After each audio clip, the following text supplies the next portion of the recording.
तो आज हम लोग आगे बढ़ते हैं और आज पढ़ेंगे एलईडी। क्या? एलईडी। ठीक है, तो इसके बारे में जान लेंगे। It is an electronic device. It is an electronic device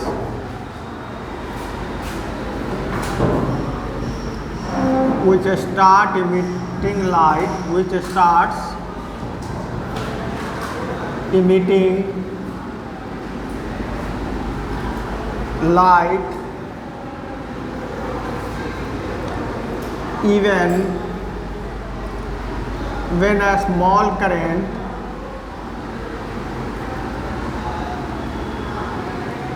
flows through it, flows through या फ्लोज इन इट। बच्चा एलईडी उसको कहते हैं कि जिसमें अगर छोटे अमाउंट में भी करंट अगर पास कराया जाए तो ग्लो करना क्या कर देता है? शुरू करता है, ग्लो करना शुरू करता है। ठीक है, इट हैज टू लीड्स। ठीक है, longer lead is called positive terminal, is called positive। और पॉजिटिव को कैसे रिप्रेजेंट करते हैं? ऐसे भी positive terminal, where as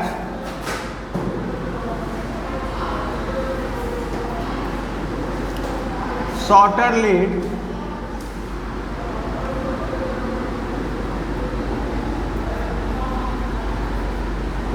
is called negative terminal. क्या कहते हैं उसको? Negative terminal. ठीक है, इसका जो लॉन्गर लेग होता है उसका नाम क्या है? Positive terminal. और जो शॉर्टर लेग है उसका नाम क्या है? Negative terminal. एलईडी का अगर फुल फॉर्म देखें तो इसको कहते हैं light emitting diode. Light emitting diode. ये देखिएगा तो ऐसा बल्ब होता है।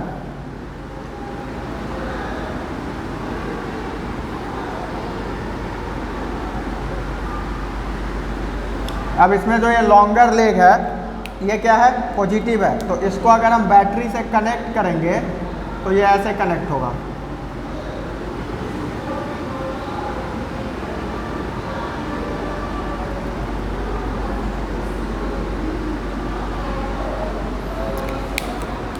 तो इस वायर को कहाँ कनेक्ट करेंगे? यहाँ पे। कहाँ पे? Positive pay. और ये जो है निगेटिव वाले वायर को यहाँ।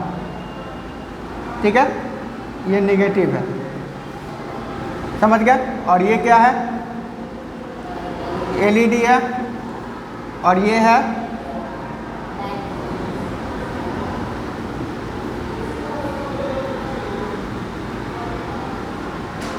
बैटरी। समझ गया? लाइट इमिटिंग डायोड क्या होता है? कि लाइट इमिटिंग डायोड एक तरह का डायोड है जो समझ लीजिए माइनर करंट में भी, बहुत स्मॉल अमाउंट में करंट अगर उसमें फ्लो हो फिर भी वो क्या करता है? ग्लो करना शुरू कर देता है। ठीक है, इसमें दो लीड्स होते हैं। एक लॉन्गर लीड होता है जिसको हम लोग पॉजिटिव कहते हैं, एक शॉर्टर लीड होता है जिसको क्या कहते हैं? निगेटिव टर्मिनल कहते हैं। बैटरी से जब भी एलईडी को कनेक्टेड करेंगे तो लॉन्गर लेड को पॉजिटिव टर्मिनल से कनेक्ट करेंगे और शॉर्टर लेग को किससे कनेक्ट करेंगे? निगेटिव टर्मिनल से। समझ में आया? चलिए,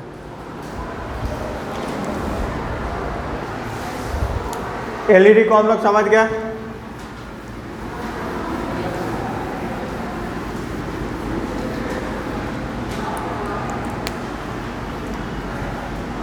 chemical effect of electric current. Electric current. बच्चा इसको कहते हैं the phenomenon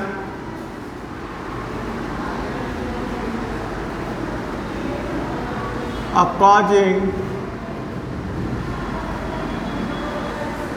chemical change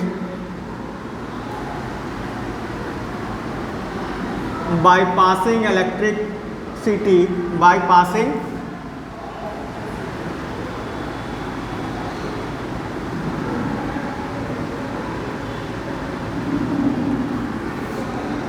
through a conducting solution, through a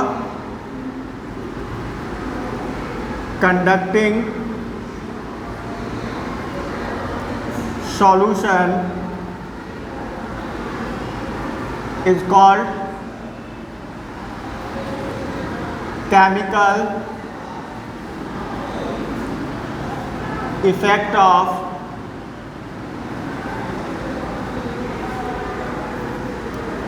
electric current.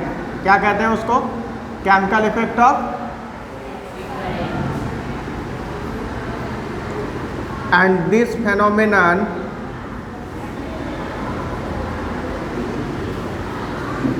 involves in transformation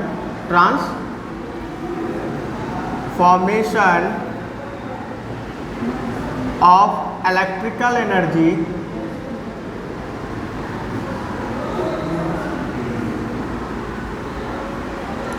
into chemical energy, electrical energy into chemical energy। अब इसके अंदर हम लोगों को दो चीज और पढ़ना है, ठीक है। द टू प्रोसेस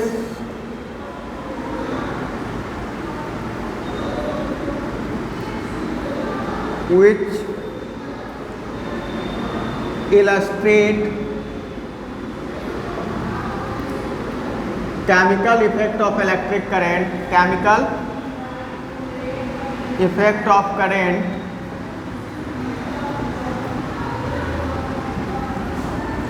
फर्स्ट जो पढ़ना है बच्चा वो है इलेक्ट्रोलिसिस। क्या है? और दूसरा जो इसके अंदर पढ़ना है हमको वो है इलेक्ट्रोप्लेटिंग।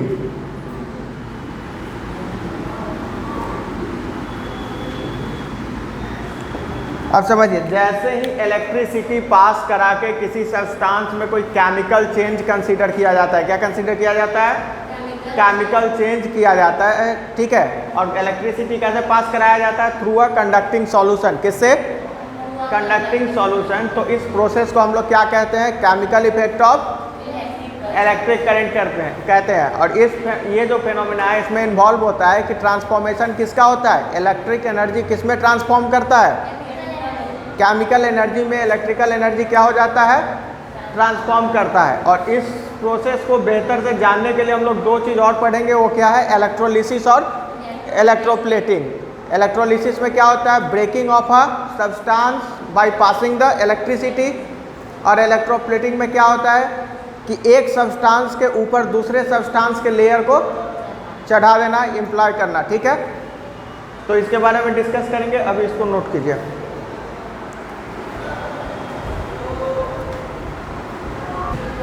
तो अभी हम लोग समझ गए ये chemical effect of electric current. अब हम लोग पढ़ेंगे इलेक्ट्रोलिसिस के बारे में। किसके बारे में?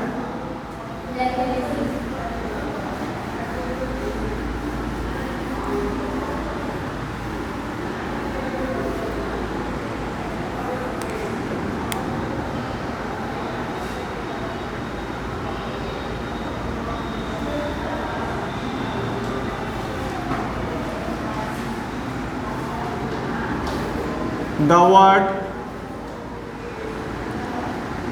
electrolysis means breaking up by the action of electricity। किसके एक्शन से?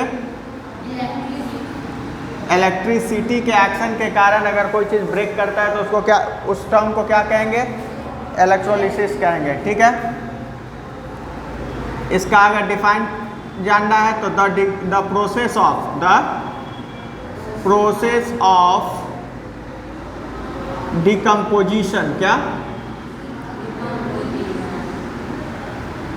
डिकम्पोजिशन का मतलब होता है ब्रेक करना, ठीक है। decomposition of an electrolyte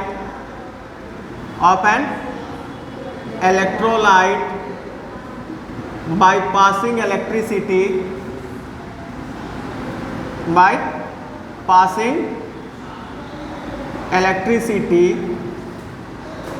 is called electrolysis. इसको क्या कहते हैं? इलेक्ट्रोलिसिस। अब जैसे देखिए एग्जाम्पल में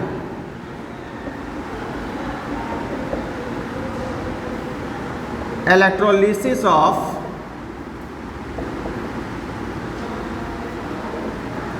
एसिडिफाइड वाटर, ठीक है। अब इसको जैसे ही हम हाइड्रोजन और ऑक्सीजन दोनों मिलकर वाटर बनता है, यही ना वाटर। अब इसमें जैसे ही हम इलेक्ट्रिसिटी को पास कराएंगे, क्या कराएंगे, तो ये किस में रिलीज हो जाएगा, H+ और O2-, ठीक है, H+ और, ठीक है। तो ये डिकम्पोज हो गया, लेकिन ऐसे लिखेंगे नहीं, इसको लिखेंगे कैसे, इसको लिखेंगे H2 + O2। क्या लिखेंगे, H2 + O2। पहले यहाँ तक लिखिए, उसके बाद आगे समझाते हैं।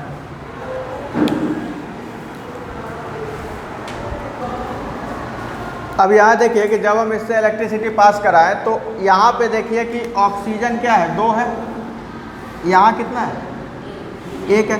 तो इक्वेशन जैसे ही हम बैलेंस करेंगे तो यहाँ 2 से मल्टीप्लाई कर दें तो हाइड्रोजन कितना हो गया, 4, लेकिन यहाँ हाइड्रोजन कितना, तो इसको भी 2 से मल्टीप्लाई कर देंगे तो 2 हाइड्रोजन यहाँ, सॉरी 4 हाइड्रोजन यहाँ, 4 हाइड्रोजन यहाँ, 2 ऑक्सीजन यहाँ, 2 ऑक्सीजन यहाँ। अगर रेशियो देखें हम, ratio of hydrogen and oxygen,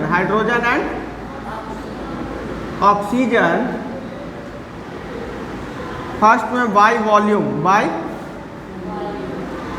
volume, तो यहाँ कितना हाइड्रोजन है,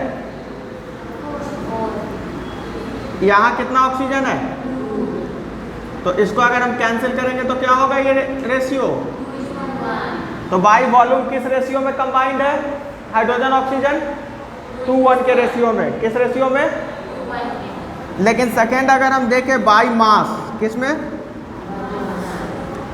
तो बच्चा हाइड्रोजन का कितना मास होता है,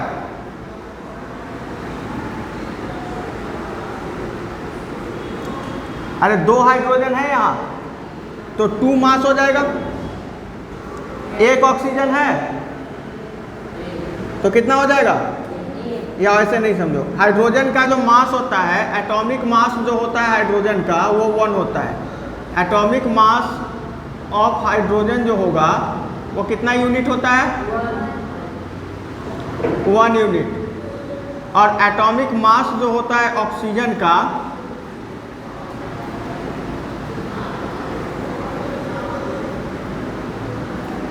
ये होता है 16 यूनिट। कितना, तो हाइड्रोजन कितना है यहाँ, तो 4 हाइड्रोजन है तो 4 × 1, यही ना मास होगा।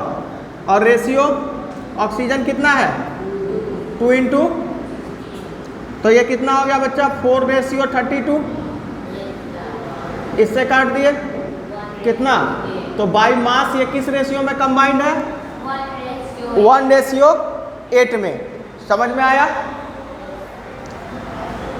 यहाँ एक पॉइंट और लिखिएगा, water upon electrolysis, water upon electrolysis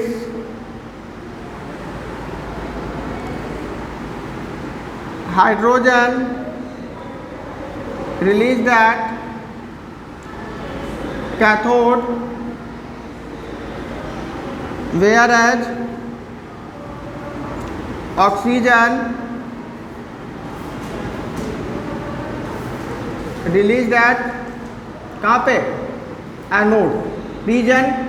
हम आपको बताए थे कि एनोड क्या होता है, पॉजिटिव होता है, जबकि कैथोड क्या होता है, निगेटिव। तो कैथोड पे कौन सा मेटल आता है हमारा? पॉजिटिव चार्ज वाला मेटल आता है। तो हाइड्रोजन किस तरह के चार्ज को शो करता है? पॉजिटिव चार्ज को। और ऑक्सीजन किस तरह के चार्ज को शो करता है? निगेटिव। इसीलिए ऑक्सीजन किस पे डिकम्पोज होता है, किस पे पोज होता है? एनोड पे। और हाइड्रोजन किस पे पोज होता है? कैथोड पे। तो यहाँ समझ गए इलेक्ट्रोलिसिस क्या है? किसी भी सब्सटेंस को ब्रेक करना या किसी भी इलेक्ट्रोलाइट को ब्रेक करना किससे? इलेक्ट्रिसिटी पास करा के। क्या पास करा के? तो उस प्रोसेस को क्या कहते हैं? इलेक्ट्रोलिसिस कहते हैं। लेकिन एक्चुअल डेफिनेशन देखें तो क्या होगा? The process of decomposition of an electrolyte. किसी भी इलेक्ट्रोलाइट के डिकम्पोजिशन का जो प्रोसेस है, किसके एक्शन से? इलेक्ट्रिसिटी के एक्शन से। तो उसको क्या कहते हैं? इलेक्ट्रोलिसिस कहते हैं। ये हमारा देख लिया इलेक्ट्रोलिसिस ऑफ एसिडिफाइड वाटर। समझ में आ गया? यहाँ तक किसी को कोई प्रॉब्लम? ठीक है। अब हम लोग थोड़ा देख लेते हैं एप्लीकेशन ऑफ इलेक्ट्रोलिसिस। क्या?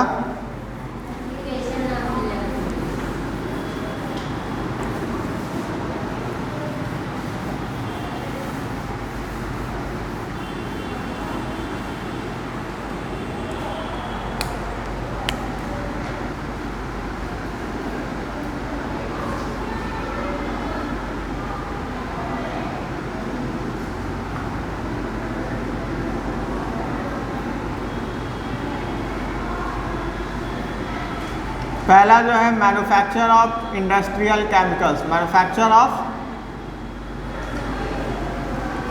इंडस्ट्रियल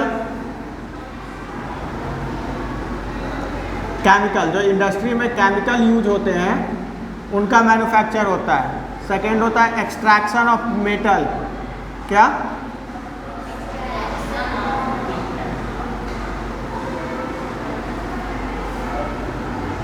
थर्ड है आपको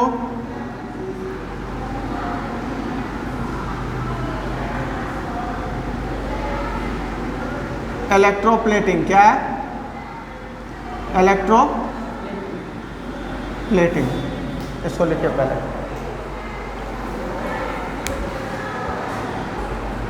और एक और हम लोग पढ़ेंगे एप्लीकेशन में, रिफाइनिंग ऑफ मेटल। क्या? Refining of metals. तो यहाँ 4 एप्लीकेशन हम लोग पढ़ेंगे, जिसमें पहला क्या होगा? Manufacture of industrial chemicals. ठीक है। एक्सट्रैक्शन ऑफ मेटल, इलेक्ट्रोप्लेटिंग और refining of metal. Refining of metal को हम लोग इलेक्ट्रोप्लेटिंग से पहले पढ़ेंगे। ठीक है, नोट कर लिए इसको। चलिए अब हम लोग थोड़ा देख लेते हैं मैन्युफैक्चर ऑफ इंडस्ट्रियल केमिकल। बच्चा, इंडस्ट्रीज में जो केमिकल्स यूज होते हैं बड़े अमाउंट में, ठीक है ना, वो सब किससे बनाए जाते हैं? Most of the industrial chemical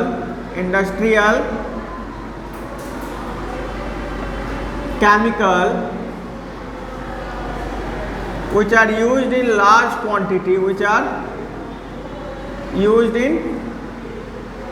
large quantity,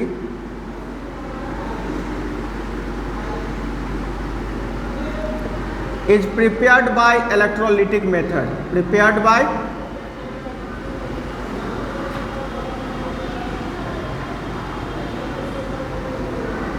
किस प्रोसेस से बनाए जाते हैं?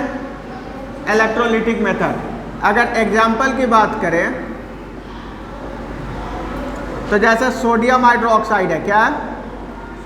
सोडियम हाइड्रोक्साइड, जिसका फॉर्मूला क्या बताए थे? NaOH। और इसी को क्या कहते हैं हम लोग? Caustic soda.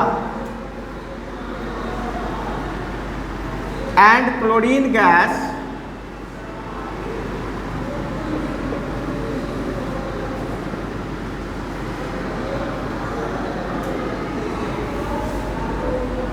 are prepared by the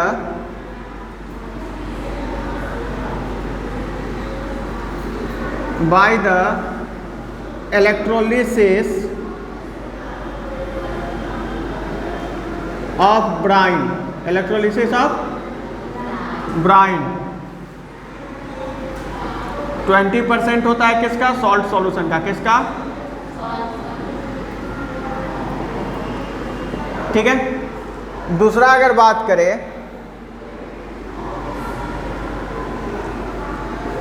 hydrogen gas या H2 gas is prepared by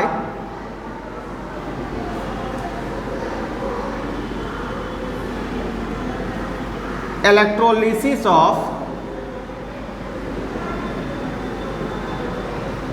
acidified water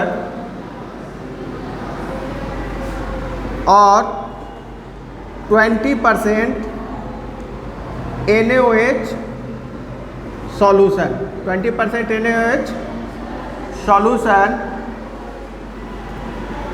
और इसमें जो ऑक्सीजन ऑब्टेन होता है, oxygen is obtain as a by product. Oxygen को कैसे ऑब्टेन होता है? एक बाई प्रोडक्ट के जैसे। कैसे? तो ये बाई BI होगा, ठीक है, बाई प्रोडक्ट। तो ऑक्सीजन कैसे ऑब्टेन होगा? By product. पहले इसको नोट कर लीजिए, फिर समझाते हैं। देखिए, बड़े बड़े कंपनीज में जो ये केमिकल्स यूज होते हैं, इनको लार्ज क्वांटिटी में, चूँकि वहाँ तो 1 ड्रॉप और 2 ड्रॉप यूज होगा नहीं, वहाँ तो बड़े क्वांटिटी में यूज होता है। तो उसको प्रिपेयर कैसे किया जाता है? इलेक्ट्रोलिटिक मेथड से। अब सोडियम हाइड्रोक्साइड और क्लोरीन गैस को बनाया जाता है इलेक्ट्रोलिसिस ऑफ ब्राइन एक तरह का सोडियम क्लोराइड है, बहुत ही खारा पानी होता है, सॉल्टेड वाटर, समझे, बहुत सॉल्टेड होता है। उसी से इसको क्या किया जाता है?